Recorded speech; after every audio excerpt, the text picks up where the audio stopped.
आज मैं आप लोगों के लिए एक बहुत ही प्यारा गीत लेके आई हूँ। गीत कम एक माँ के दिल का दर्द है ये, और माँ अपने बेटे से क्या कह रही है ये आप लोग सुनिए। आजकल तो बहुत आसान हो गया है बच्चे को पालना, लेकिन जो पहले की माएँ होती थी वो बहुत ही मुश्किल से अपने बच्चे को पालती थी। बहुत ही संघर्ष करना पड़ता था उन्हें अपने बच्चे को पढ़ाने लिखाने के लिए। तो सुनिए अपने बेटे से एक माँ क्या कह रही है। जरूर आप लोगों को ये गीत गाना जो भी है पसंद आएगा। ढेर सारा लाइक कीजिएगा, शेयर कीजिएगा, बहुत सारा प्यार दीजिएगा मेरे इस वीडियो को। तो सुनिए आप लोग। बेटा हमारा से कैला ना तू प्यार होता ना, बेटा हमारा से कैला ना तू प्यार होता ना। जब तू भइल रहला कैनी हम दुलार होता ना, बेटा हमारा से कैला ना तू प्यार होता ना, बेटा हमारा से कैला ना तू प्यार होता ना। चले के सिखवनी तुहके अंगूरी पकड़ के, चले के सिखवनी तुहके अंगूरी पकड़ के, खाना खियनी तुहके बाबू बाबू कह के, खाना खियनी तुहके बाबू बाबू कह के।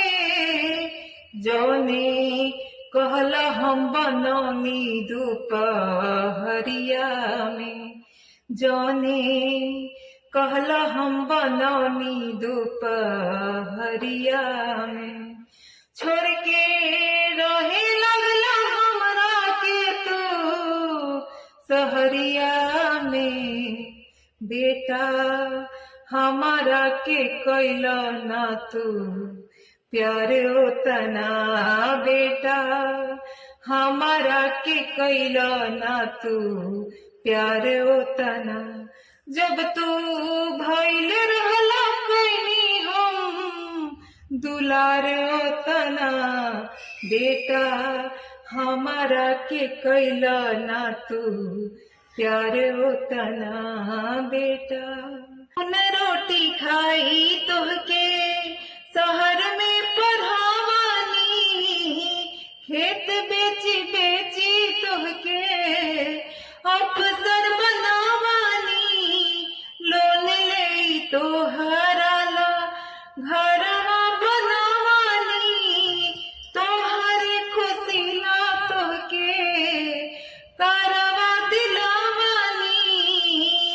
अब तू होना होना कर कोनो महीनवा में, अब तू होना होना कर कोनो महीनवा में, हमके घरवा से निकल तू बहनवा से।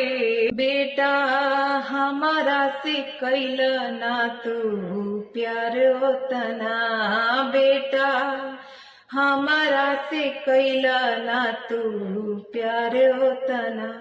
जब तू भइल रहला कैनी हम दुलार होता ना, बेटा हमारा से कैला ना तू प्यार होता ना।